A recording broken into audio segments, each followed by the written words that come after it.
What's up everyone, and welcome back to the channel and to another weekly 3D model. This week we're going to be doing something a little bit different. I decided to have a challenge on my Discord channel, and the challenge was to find a random object from your garage or around the house and recreate it. So I found this old Stanley knife in my garage, and I thought it'd be a lot of fun to recreate. Now, because it is a challenge, instead of just creating one mesh this week, we're going to be creating three. One high poly, one mid poly, and one low poly. And we're also going to create two different textures for it as well. One that's similar to the reference for the challenge, and another that is a different color and that I think is a bit more interesting to look at. I didn't think my Stanley knife was the most interesting when it came to scratches and worn out details, so we're going to create a second texture that I think fits the model a little bit better. Later on in the video, we are going to go over each mesh and compare them to one another, and also go over a few things that I would do differently if I had to recreate them. Now, since this is a challenge, I also thought it'd be fun to give myself a time limit. So my goal was to keep the modeling under 2 hours and the texturing under 1 hour. So basically when that 2-hour point hits is the model that we have to use.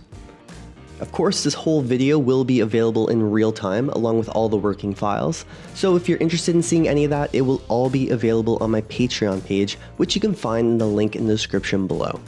Now, there are a few things to go over when it came to the 3D modeling. If you look at these reference images, you can see how there's a weird shape to this knife, and to be honest, this was an oddly difficult shape to make. Maybe it was my brain just not working well from being sick this week, but I honestly didn't expect it to be so challenging to figure out how this knife fits together properly. That shape on the front of it was a weird one. So I decided to hop on Google and find some images that showed its length and width, and this will really help us block it out quickly in Maya. So the first thing we're going to do is drag this image into our scene and set it as an image plane in the top down and side views. The blockout stage is always very important, so we will want to take our time to make sure everything looks accurate before smoothing things out and adding a lot of polys to it. On a curved, smooth mesh like this, especially something that's shiny like metal, subdivisions will only bring out the imperfections, so we will have to be a little bit careful with this one. Now, because of the time limit, I will have to try to not be picky and obsess over the small details. It can really drag out the process as well as all the topology. We can always clean things up later on, so let's just focus on getting this knife to look similar to our reference image.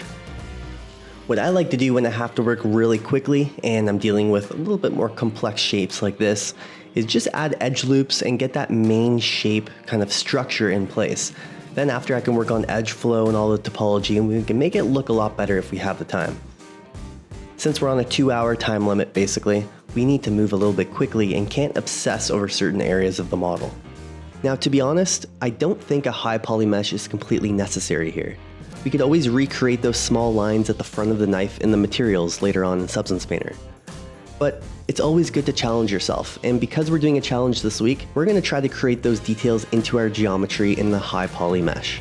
And as for the mid poly and low poly model, we're not going to actually add those details into the geometry. I also didn't bother modeling the inside components, so it's not really technically functional, but we're just going to fake that and only focus on the parts of the model that we can see.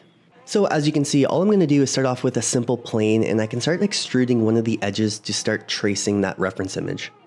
Now, like I said, I'm not going to obsess getting it perfect to the reference image. I'm just going to use this as a rough block out, and then we can start modeling all those details afterwards. So let's continue blocking out this knife.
Alright, and just like that, our high poly mesh is finished. So, like I said at the beginning of the video, we're going to do two more meshes for this one really quickly. We're going to create a mid poly and a low poly. So for the mid poly, basically I'm just going to start off with a cube and start tracing my high poly mesh, just avoiding all of those little crevices and creases in the model. And then we're going to subdivide it just once. Now, to be honest, this is the ideal mesh that I personally would use if I were to only have one mesh for this model. And then I would create all those lines and indentations in the model later on in Substance Painter in the materials. That way I can just avoid all of those areas and save on a lot of polys in my scene. And then once we're done that mid poly model, we are going to create a lower poly model, which is basically going to be the exact same process, but instead of adding a subdivision, we're not going to add any subdivisions, and we're going to leave it in a low poly state. And this will hopefully help show how you can approach this model in so many different ways depending on how you're going to use it. For example, a low poly background prop in a video game, or a high poly close-up rendered shot for, let's say, product modeling or something.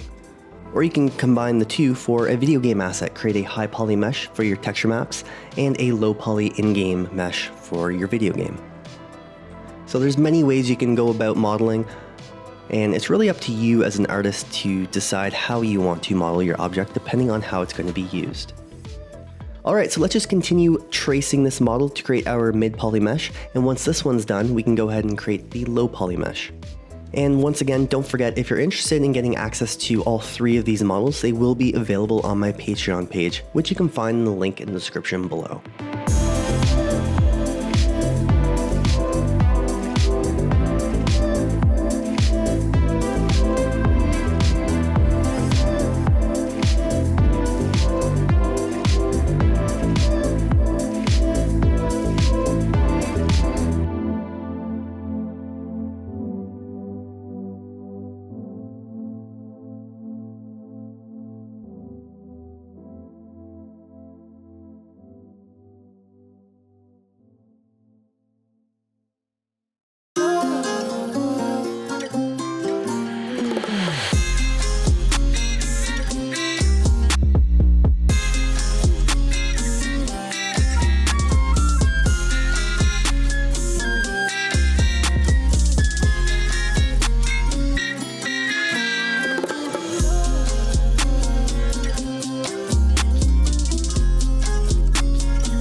Alright, so here are the 3 meshes in their finished form. And I did have to rush a few things to get this done on my timeline that I was hoping to stick to. So we did get the modeling done under 2 hours, or just over 2 hours, by like 3 minutes or something like that. But as you can see, there's a little bit of a difference between the 3. So let's go over that really quickly.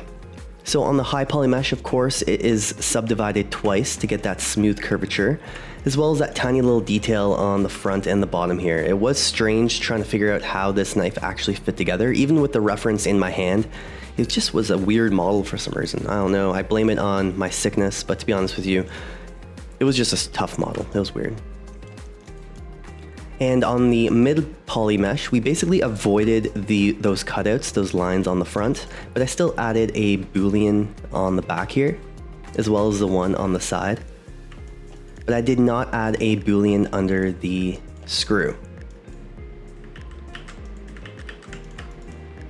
And also for these little tiny pieces, this one was smoothed out once. This just has the bevels, so it's still kind of high, not really needed, but it's a mid poly, so I feel like it's nice to have that smoothness around those edges. And like I said, this is probably the mesh that I would use if I were to only create one mesh. I think it's a decent amount of polys and it still looks just as realistic as the top one.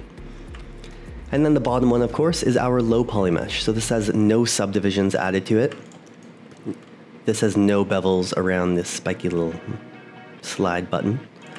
And there's no detail into the screw. So the plan was to add that directly in the Substance Painter in the material and avoid any booleans or any cutouts. Same with the hole on the very back. We could just add like a black hole if we wanted to. You could of course add a very tiny boolean, and if this was really going to be one mesh, I don't think you would need to add that boolean just to save on polys, but that is a tiny detail that you could add if you really wanted to. But if you look at the geometry and the topology of them, they are quite different. And I guess we can actually go over the poly counts as well. So for this top mesh, including everything, it's sitting at 74,000 tries. The middle mesh here is sitting at 3,200, and the bottom mesh is 630. And from a distance, they do look all basically the same. This low poly one, you could honestly add an extra, like, for example, you could add one more line in here just to get a bit more curvature. So it's up to you depending on how low you really wanted to make it, but I kept it pretty low. And in most cases, this would be completely fine for a video game. I don't think you'd even notice that. You could actually use this mid poly to create your texture maps, to create that curvature, and that way it would help reduce that block out look that this low poly one has.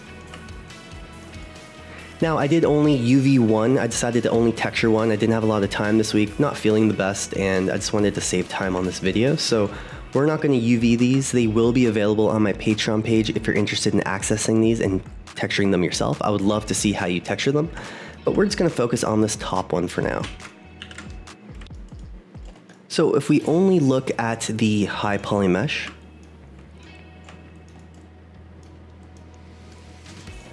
you can see I only stuck to just one texture. It's such a small model, it really doesn't need more textures than one. And I basically split this into, I tried to make the least amount of cuts possible. I didn't want any cuts on any of these faces. So as you can see, the UV shell is one large UV shell. And the inside of it, because technically the high poly did have inside components. Now I did delete the faces around these booleans. I didn't want to bother connecting them from the inside just to save time, and I knew you wouldn't see them. We're only focusing on obviously the areas that you can see, so I did cheat a little bit there just to save time on the mesh. I didn't focus on any of the inside, but I just took the inside UV shell and I just shrunk it really small since, like I said, I knew you wouldn't see it. But it's very straightforward. Tried to keep my shells fairly straight, either vertically or horizontally. That way it would just avoid any weird warping in the mesh or in those textures. Now, one thing I wanted to quickly mention actually was I did try this because I was really trying to stick under my time limit.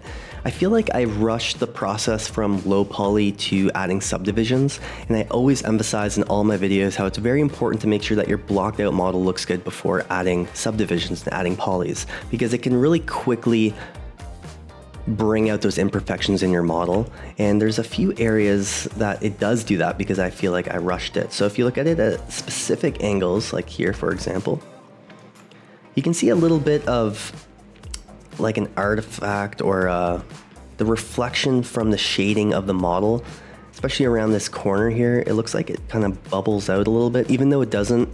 Or here, for example, in the side of the mesh, you can see almost like a bumpy pattern to it, even though it's basically straight. It's just because once I smoothed it out, I did it too quick and I didn't focus on the low poly form before smoothing it. And you can get those weird artifacts in your geometry.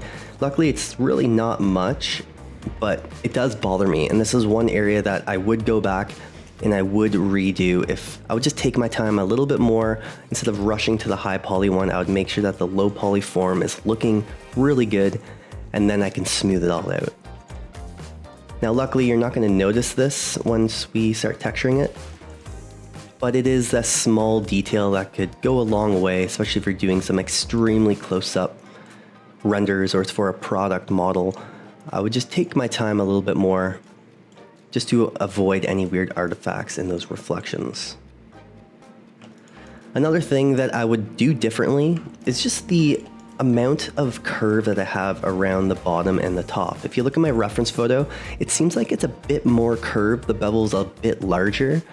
So once again, during that blockout stage, I would just make sure that there's a larger bevel here to begin with before adding in all those details.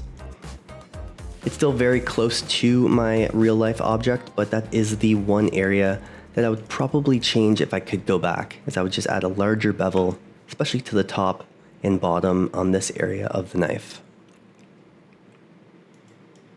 Anyways, that's basically everything here. So let's export this high poly Stanley knife. Let's jump over to Substance and we can start our texturing. All right, so now jumping over to Substance Painter, we can load in that FBX file from Maya. Now we're gonna go over a few things that I usually don't cover when I go over these models, and we're actually gonna go over quickly how I created the label. Now the label's pretty important for this model since it's a Stanley label and I want it to be as accurate to the real life model. Now sometimes you can get lucky by just Googling Stanley labels and you can actually just find the label online. You can quickly turn that into an alpha if the alpha is already not provided for you, and then you can just stamp that onto your mesh. Now in this case, finding a Stanley label was quite difficult. If anything, I was finding Stanley like those large cups that people have, the brand Stanley. So I could not find an actual Stanley knife label. So we basically have to recreate our own, and that's what we're gonna go over really quickly here. So what I did for that was jump on Google Images and I found a close-up or a close-up, fairly close-up camera view of the label. So if you look at here in Photoshop, I just found a Stanley label like this, and I wanted to basically recreate my own label in an alpha. That way I can simply paste it directly onto my mesh without guessing the size and trying to hand draw this line. So I basically took an image like this and I quickly just rotated it so it was nice and straight. And then I exported this as a PNG. I then jumped over to Illustrator. That way I can really make sure the measurements and the distances around my labels were pretty accurate. So let's just open up these layers and I can show you exactly what I did. So I basically took that image that I created, and I first wanted to create the bump, this basically beveled out bump on the side of the mesh. Now I didn't add this into my geometry, of course. I basically knew we can get the same amount of detail in the textures that we would get in the geometry if I were to actually extrude a square into the mesh. And it would be a lot of extra work, and this was a lot easier just creating an alpha that I can stamp out into my texture. So now that I have this image, this photo that we have from Google, I just simply use my pen tool to draw around the box, making sure that these points are nice and straight. And then I added a very tiny bevel to them. So the bevel or the curvature around these corners was similar to my reference photo. So I ended up with a shape like this. And then I could just add a black background. And I can export this as one alpha for this back stamped out mesh. Once that was created, I then had to create my actual lettering. Now I didn't know exactly what font I was using, so I just basically ballparked that. But as you can see, I created basically a logo like this. So all I did was the exact same process. I basically just started tracing the outside line that goes around it. And I just reversed it so it's only around the outside. And then once again, I just added tiny curvature to those corners, just so it was roughly in the shape of my reference. I then added some text, so I went in and just basically using the text tool, I would stamp out Stanley. And I found that if looking at the reference, it was rounded, so I found a font that was just rounded in letters, and I could basically paste that over, roughly over the shape with dragging it to fit as close as I could. Then I remove this, change these colors to black. I actually did the opposite, sorry. I made these all white so I could create my own alpha with a black background. And then I can stamp this on to this box, this rectangle box. And the reason why I did these separate, I just wanted to make sure that the Stanley logo actually fit accurately inside this large rectangle. And then for the 99E, I just simply added that directly in Substance Painter with their text tool, and I just stamped on the 99E as well. So that's basically how I created my own alpha for the labels. So then in Substance Painter, I could just stamp those directly onto my mesh. And it's just a very easy way to do your labels, and you don't have to worry about tracing things directly on your mesh, and you can avoid all of that time making sure that those lines are nice and straight.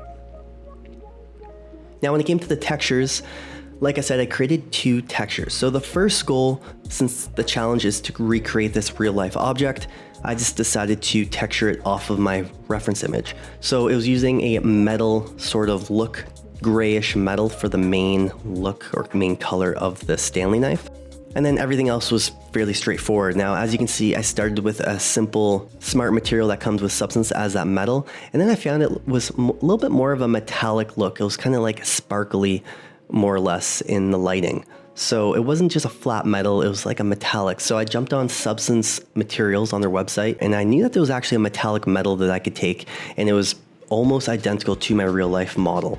So I just ended up switching that later on, which you will see in this video. I changed it from this flat sort of metal look to more that sparkly metal, which is, I think, more accurate to the real life object. And then I also created those scratches. So if you look at my reference photo, a lot of those scratches were happening on the front near where the blade comes out, and everything else was fairly clear and clean looking. And I thought it was just kind of boring. It obviously is accurate to my real life model. That's just how this knife actually looks in real life. But if I were to recreate it from scratch, I definitely wouldn't texture it like this. I would give it basically a different look, and I would add more wear to it. And I also remember having an orange knife when I was younger, and I don't know where that one went. I only have this gray one here. So I decided to change the color as well to make it just more interesting to the eye, at least in my opinion. So for the second material, we're gonna do the exact same process, but just change the gray to more of an orange, and we're gonna add a little bit more wear and tear to the model. So let's start applying some materials. Let's fill in these empty meshes with some sort of material, and then we can start refining them as we slowly texture this object. Once again, if you're interested in seeing this whole texturing process in real time, it will be available on my Patreon page along with all these 3 models. So if you're interested in texturing them yourself, which I would love to see, you can find them all on my Patreon page, which will be linked in the description below. All right, so let's just start texturing this Stanley knife.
right, and that is basically everything. That is the whole 3D modeling, UV mapping, and texturing process that I did to create this old Stanley knife.